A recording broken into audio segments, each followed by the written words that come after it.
Right on. Head up to the conference room. Absolutely. Of course, after I did stop at the bar and chat with Kaylessa again, let her know that, hey, this caravan's taking these other 2 kids to House Hill. If your children would like to go along with them, we can work that out.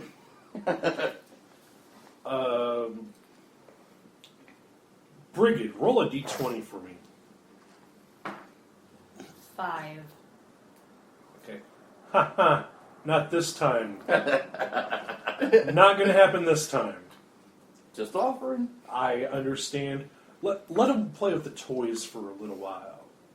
And we'll move forward from there a little slower than this. I've known you for 3 days. What a wonderful 3 days it's been. God. Why, give it a rest. You haven't even gone on a date yet. Caravan Master. Never does go on a date. They skipped a prelude. The two workers that carry the chest up for you, they sit in the middle of the table that you guys are used to there. They say they gotta wait for the caravan master to come up here. He's got the key. He'll be up here as soon as he gets the wagon settled in the stables and all that. So make yourself comfortable if you'd like, and he'll be up here momentarily with the constable. Okay. Yeah. Boy, my hammer makes a great lockpick.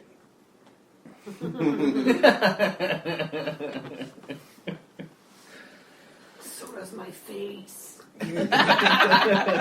Igor eyes the design on the lock. How complicated does this thing look? It's a simple lock.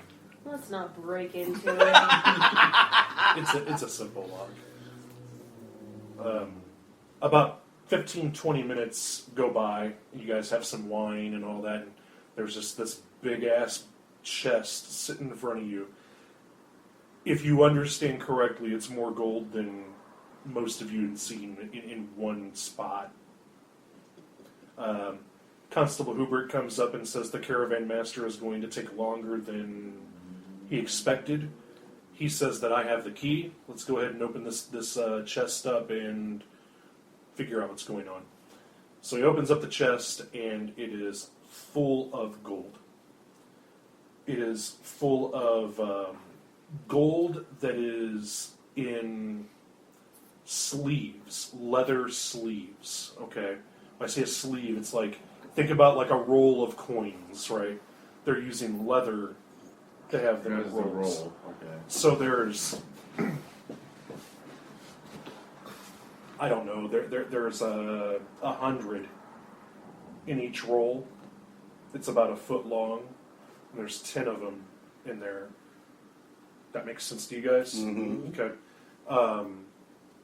There is a note, a scroll with the Lord's Alliance symbol on it, and Hubrick takes that and says, please, by all means, this is your money, not mine. Thank you again. And goes over to the head of the table, pours himself a glass of wine, and sits down and, mentions, hey, the caravan master also said that there were some alchemists aboard, and definitely probably some pleasant surprises from the different merchants. Hugo walks over, starts grabbing a couple of the leather sacks and throwing them to each member of the group, divvying up the gold, basically. So Heavy. Yeah. 100 gold pieces each. As you're divvying up, the scroll that he's reading says, okay, everything seems to be moving forward the way we want it to in Vandalin, and it's starting to... the Lord's Alliance is looking toward Red Larch and Vandalin and making both of them more prosperous. We have some future plans we're looking into. Everything is good. Tonight should be about rejoicing. It's 5 o'clock in the evening. A small amount of time goes by. You guys don't get an opportunity to do any shopping. There's nobody's open, for business at this point. There is drinking to be had in that kind of thing, or getting your armor ready, or praying, or tithing, or buying basic equipment you could do if you want to do now. I don't think you guys need any of that stuff. No. All right. Can I sell these stuff that I picked up? Absolutely. I want to point out that I have on my inventory from a previous, not this last one, but a previous expedition that I went on, I have a giant ass axe that is a 2d8 plus 2. Nice. Does anyone want that? No. No one? Okay. Anything you have to sell, if you can find it in the player's handbook, you get half the cost. You get half the cost for resale. Okay, you don't get the full amount, but you get half.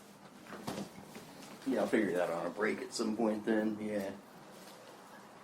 What's that? I said I'll figure out what the value is on a break at some point then. I'm going to sell my stuff, but Yeah, no problem. The caravan master catches wind of who you guys are, and says, if you folks have, hey, if you folks have a minute, I'd really like to talk to you, maybe buy you a drink. Well, I'm all for a drink. Why don't you come over here to the cool guys table? What's your name, sir? My name's Jared. Jared. I run a real tight caravan, and I figure I ought to let you know, we ran into some trouble, but my boys handled it all right. About 25 miles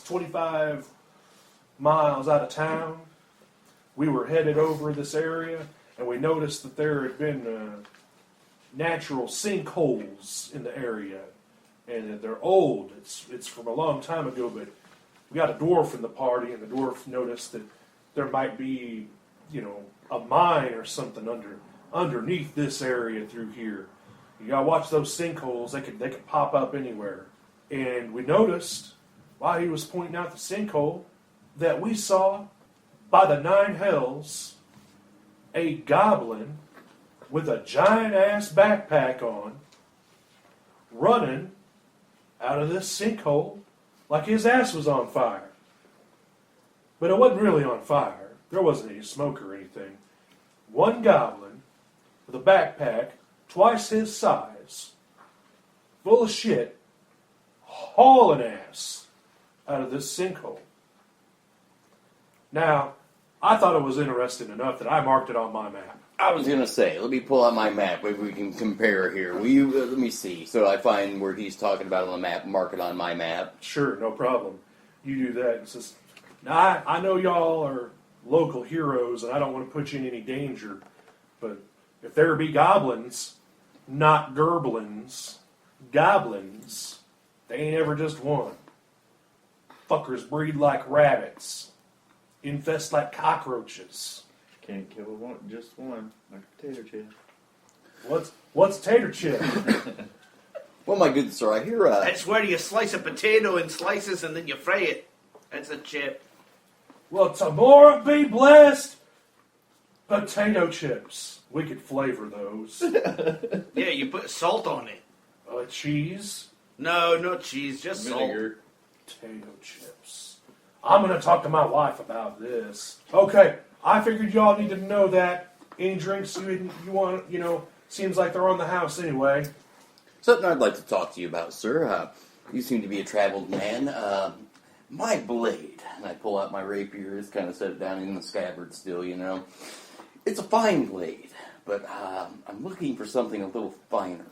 I thought maybe a man with a discerning taste such as yourself might know where I would be able to locate a finer blade. Well, if we're going to go help out your goblins here, maybe we could work something out. pull back your hair for a minute, boy. Pull your hair back. Pulls it back, kind of ponytails it up for a second. You sure are pretty. Let me explain something to you real quick.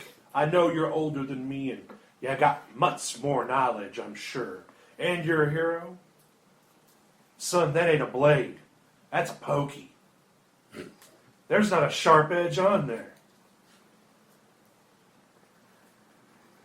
Well, maybe I'm looking for a pokey then, my friend. I don't do pokies.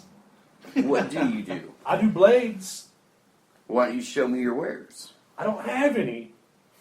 Then how are you going to say you do some blades? And he pulls out a long sword. I do blades, son. See how it runs along the edge? All the way around? Comes back down? Both sides. Oh, yeah? And I can poke with it. What you have right there, Junior, is inferior quality weaponry. Now you go talk to my boy Jason at the market fair in 2 days. And you tell him you're looking for a blade. Not a pokey. A blade. And see what he can do for you. All right, I'll do that. Good enough. Now, I have horses to tend to. I have payments to make. I have wagons to unload. Well, I ain't going to unload them. But I got to get those fuckers unloaded. So, if you don't mind, I'm going to go ahead and head back out. And off goes Eeyore, the crazy Jared caravan master. Jared. He's a culinarian, specializes in sandwiches. That's right. Lost a bunch of weight by eating And Subway. fine cookery. When he started out that caravan, he was 552 pounds. Yeah. Fortunately, the blades he talks about are the sandwich-making knives. All right. Well, it is late evening. Would you guys like to retire at this point or do anything? Yeah, Adar is definitely going to retire. Of course, say his bedtime prayers. And take a shot of his whiskey flask. Talia? Very much go up to the bedroom. Hugor? Hugo's going to flirt with Kay Lessa a little bit, then call it a night. Okay. Brigid, as you go to your room, both the little girls are standing in front of your door. Are you serious? The I red-haired thought one they with left. the red-haired one with front teeth says, "Guess what, Brigid? We don't have to leave until after the market fair.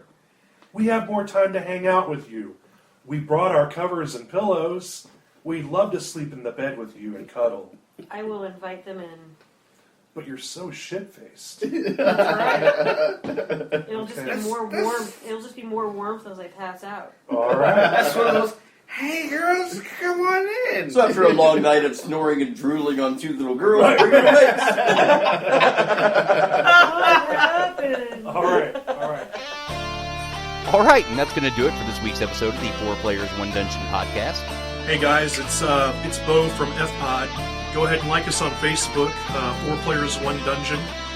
Follow us on Twitter at fpodpodcast. fpod@gmail.com, right? We'll see you next week on 4 Players 1 Dungeon. This has been an F-Pod podcast production. If you didn't enjoy this episode, it's probably your own fucking fault.